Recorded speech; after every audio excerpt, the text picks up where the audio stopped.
নমস্কার বন্ধুরা, তোমরা সবাই কেমন আছো? তো আশা করছি ভালো আছো। তো তোমাদের আশীর্বাদে আমিও ভালো আছি। তো দেখো, আজকে রাত্রি হয়ে গেছে। তো আমার আগের ভিডিওতে তোমরা দেখেছো। তো যাই হোক, আমি দুঃখিত, দুদিন ভিডিও দিতে পারিনি। তো আমি পরশুদিন ধান সিদ্ধ করেছি, যার পরে বৃষ্টি হচ্ছে পুরো, আর ধানগুলো শুকোতে পারিনি। সেই জন্য যে আজকে রোদ্রুতে দিয়েছিলাম ধানটা, তারপরে সন্ধ্যা হয়ে গিয়েছিল। ধানটা উঠিয়ে রেখে গুছিয়ে স্নান করে তারপরে দেখো রাত্রি হয়ে গেছে রান্না করতে, যার জন্য রাত্রিবেলা রুটি করেছি।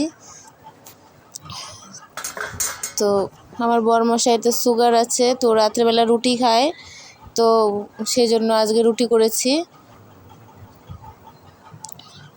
আর পেঁয়াজ কেটে নিয়েছি দেখো বন্ধুরা। তো পেঁয়াজ কুচি, কাঁচা লঙ্কা কুচি করে কিন্তু রুটিটা দিয়ে খাবো। আর সকালে ডাল রান্না করেছিলাম।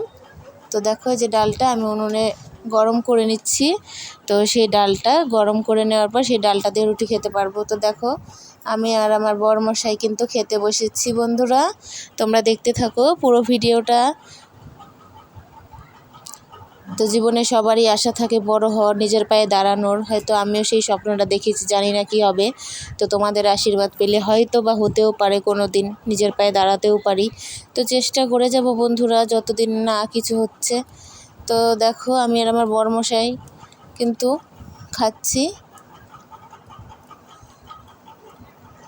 তো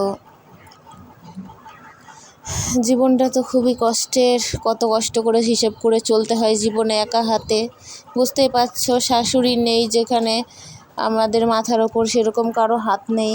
তো এক সাপোর্ট শুধুমাত্র আমার মা বাবা করেছে, যার জন্য হয়তো অর্থ দিয়ে তারা কোনো সাহায্য করতে পারেনি, কিন্তু তারা নিজেদেরই দিয়ে সবসময় আমাদের দেখাশোনা করেছে, আমাদের বাচ্চা মানুষ করে দেওয়া সব কিছু করে দিয়েছে। আমার মা বাবা আমাদের পাশে সবসময় থেকেছে।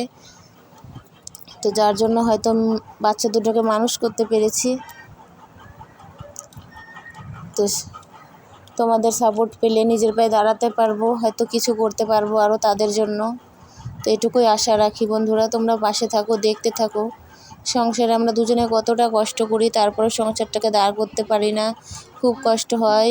ও সকালে কাজে যায়, লোকের কাজ করে, বুঝতেই পারছো, কাজে চলে যায়, কত কষ্ট করে রোদ্রের মধ্যে কাজ করে। আমারও খুব খারাপ লাগে, কষ্ট লাগে। তা আমি তো বাড়িতে থাকি, বাড়িটা দেখাশোনা করি, আর ওর হেল্প হবে তার জন্য আমি কিন্তু একটু সেলাইয়ের কাজও করি বন্ধুরা। তো তোমরা আমার ভিডিওতে দেখেই থাকবে। তো আমি কিছুটা সেলাই, ছেঁড়া ফাটা সেলাই কাজ করি, যে কারণে মেয়েদের হাত খরচাটা বেরিয়ে যায়। প্রত্যেক দিন টিউশনে যায়, প্রাইভেট স্কুলে যে যায়, সেই মনে করো টোটোর যে ভাড়াটা লাগে সেটাও হয়তো অন্তত বেরিয়ে যায় সেটা থেকে। তো চেষ্টা করি জীবনে কিছু করার, হয়তো তোমাদের আশীর্বাদ পেলে পারবো সেটা। তো তোমরা সবাই পাশে থাকো বন্ধুরা, সবাই সাপোর্ট করো।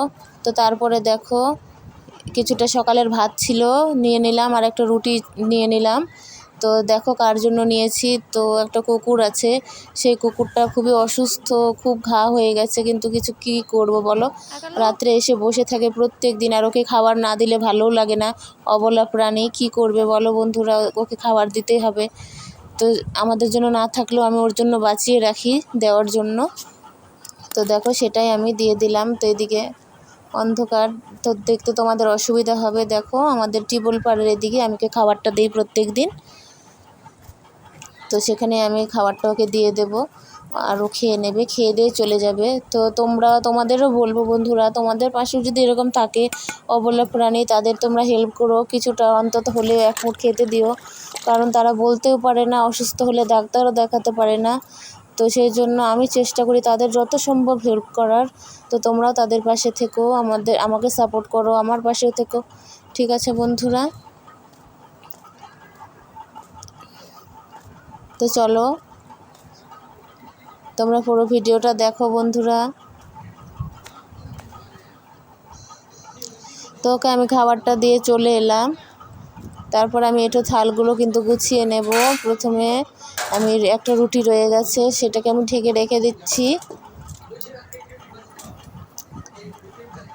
আর একা একা ভিডিও করতে হয়, খুব অসুবিধা হয় বন্ধুরা, তোমাদেরও বুঝতে অসুবিধা হবে। কিন্তু কিছু করার নেই, এভাবেই করতে হবে। তো একা হাতে ফোনটা ধরে আমাকে কাজ করতে হয়, ভিডিও করতে হয়। তো আমি থালটা রান্নাঘরে রেখে দেবো। আমি রাত্রিবেলা থালটা মাজবো না, তো আমি সকালে মেজে নেব। তারপর আমি কিন্তু এঁঠোটা মুছে নিচ্ছি বন্ধুরা। তো ঠিক আছে বন্ধুরা, সবাই ভালো থাকো। আর এই যে দেখো বারান্দায় ধান আছে কিছুটা, ধানটা কালকে বৃষ্টিতে ভিজে গেছিলো। টাটা বাই বাই বন্ধুরা।